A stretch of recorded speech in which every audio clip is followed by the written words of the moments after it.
Good evening, everyone, and welcome to another Omega Insight. Tonight's topic I wanted to discuss is seeds. Recently, my husband and I started a garden in our backyard. I know it's 114 degrees and we started a garden, but needless to say, when it comes to the garden, you plant seeds. Everybody knows that you're planting seeds.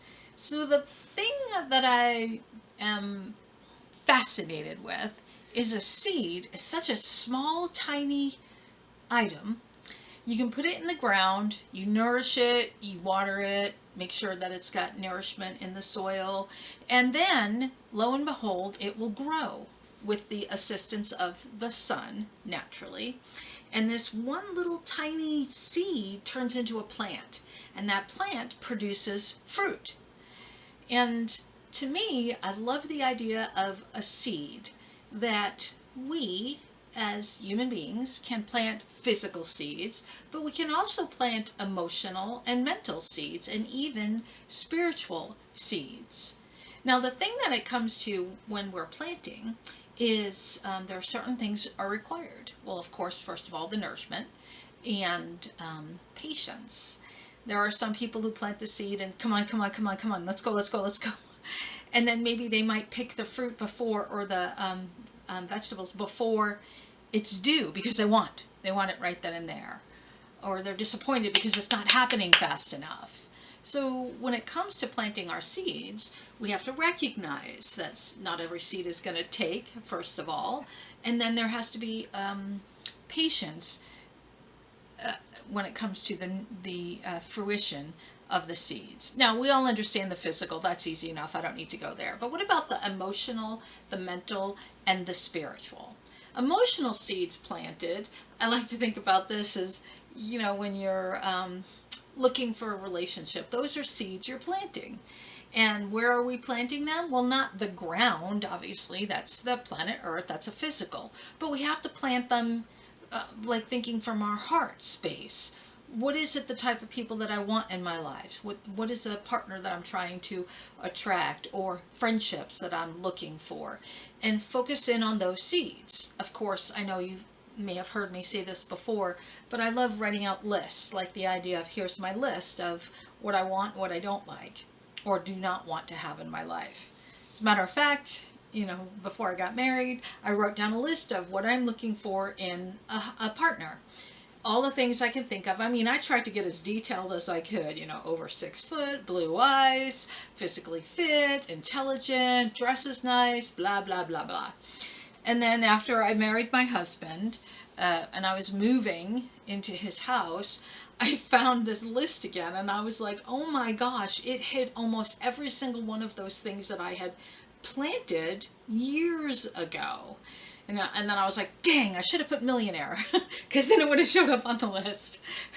But the concept is I planted those seeds, and then I just kept, how did I keep nourishing them? Well, every time I'd sit and think about, contemplate, meditate the type of individual I'd want, I would review that list. But not every single day. I'd put it down, and then I'd go about my business, and then perhaps maybe pick it up once again and review the list. And honestly, I forgot about it until I moved.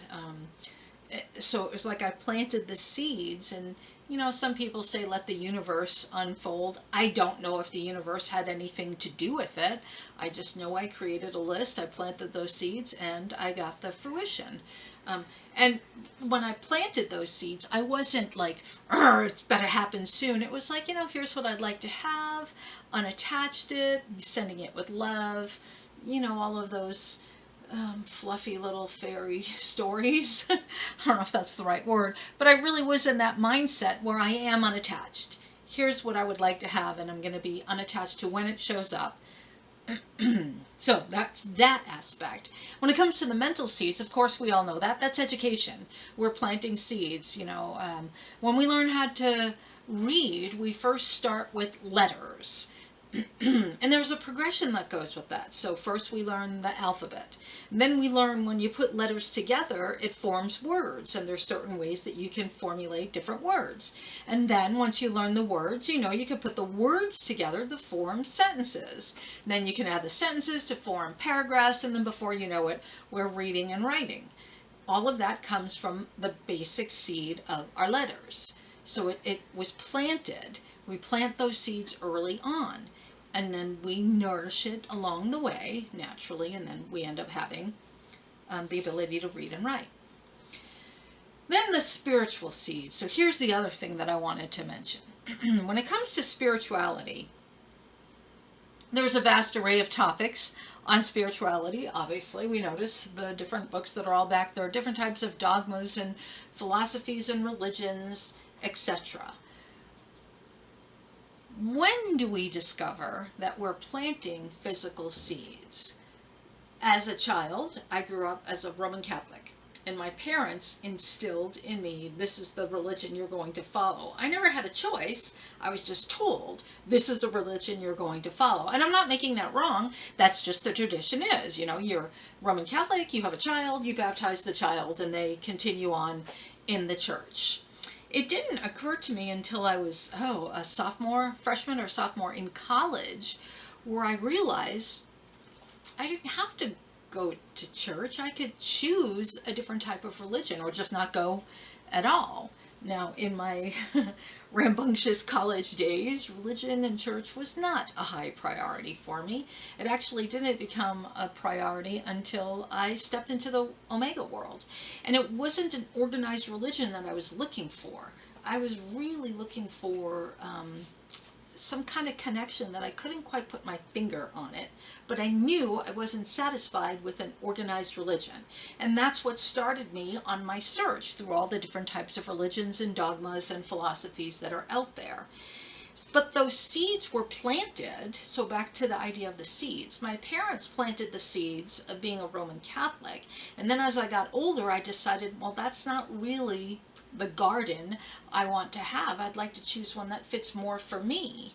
And so I started searching and looking for things that were attracted more to my spirit or my spiritual aspirations and my path, if we could use that. The seeds didn't, so planting the seeds spiritually, it didn't happen like that. It wasn't like, oh, I read a book on Buddha and that wasn't it. I mean, I read the Kabbalah and the Quran and the Bible, thank you, the words. I read all different types of books to find the philosophies and look for, again, whittle down the things that I was looking for that matched the seeds that I started to plant. And before I knew it, through the course of my years of studies, I became a far more spiritual individual than I was when I was in the structured religion that my parents instilled on me.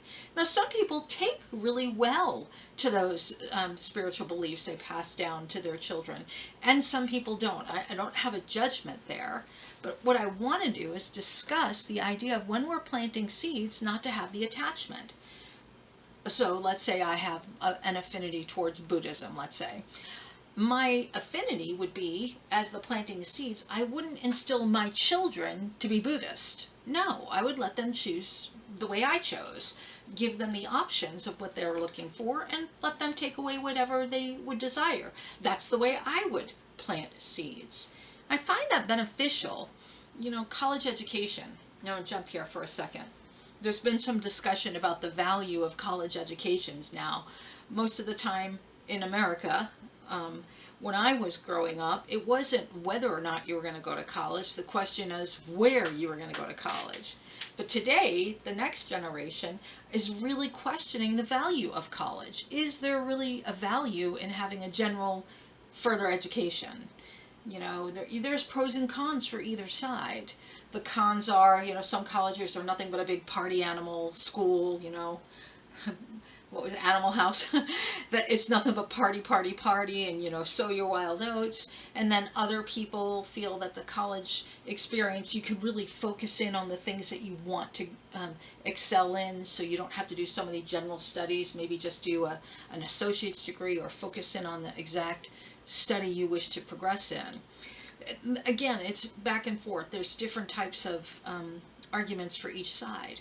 But the concept is to plant the seeds of education. That's really comes down to educate ourselves so that we can continue to grow and manifest the life that we would like to have.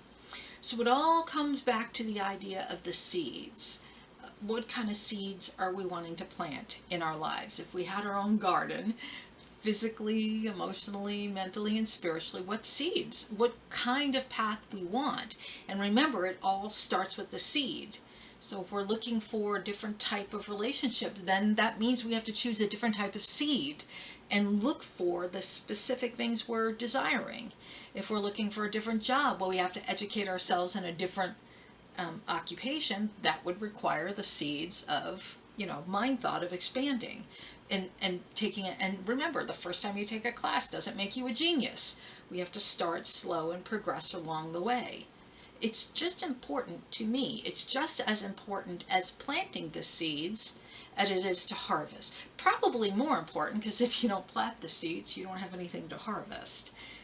And many of us don't consider ourselves as farmers in our lives, but we are. We are the farmers of our own garden. And it's up to us to tend to it, just plant it, cultivate it, tend to it, and harvest it. That's up to us to do that. And there's the steps that have to go through.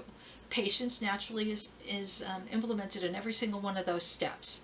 It's important for us to remember that. I'm a true believer and an advocate that every once in a while I should stop and review my life. Is this where I want to be? Is this where I thought I was going to be? And if it's not, then alter my path, change my point of view. Just like if you've ever gone hiking, it's really important as you're hiking every once in a while to turn around and see what the path looks like on the way back, because it's going to look very different than it did on the way up. Well, the same is true in our lives. It's important for us to take a moment every once in a while and stop and see, is this the life that I want? Am I harvesting the seeds that I planted? Have I gone off astray? Have I forgotten my garden? I mean, there's how many people have gardens that got overrun with weeds because it wasn't taken care of, because there was too many squirrel. There's too many distractions in our lives, and we forget to stay true to our path. And again, no judgment. When we are reviewing our lives, it's only about observation. There's no judgment in observation. I'm simply observing. It's not right, it's not wrong, it's not good, it's not bad, it's just observing. Am I on the path that I wanted to? Yes. Oh, that's great. No. Oh, that's great too. I can alter and change it any way I wish to go. But remember, when I alter and change, that means I have to plant new seeds. Because an apple seed is always going to produce an apple tree. It will never give you an orange tree. Grape seeds will always produce grapes. That's the thing that we have to be wary of, be mindful of. The type of seed that we're planting is what we're going to end up getting. If we don't like the fruit that we are developing in our lives, we need to change a different seed. I think I've made my point. I don't want to go too long on this, so thank you for joining me on this. I know it just kind of came to me because we were doing our garden, and excited about being able to see fruit and vegetables show up, and being able to harvest our labors.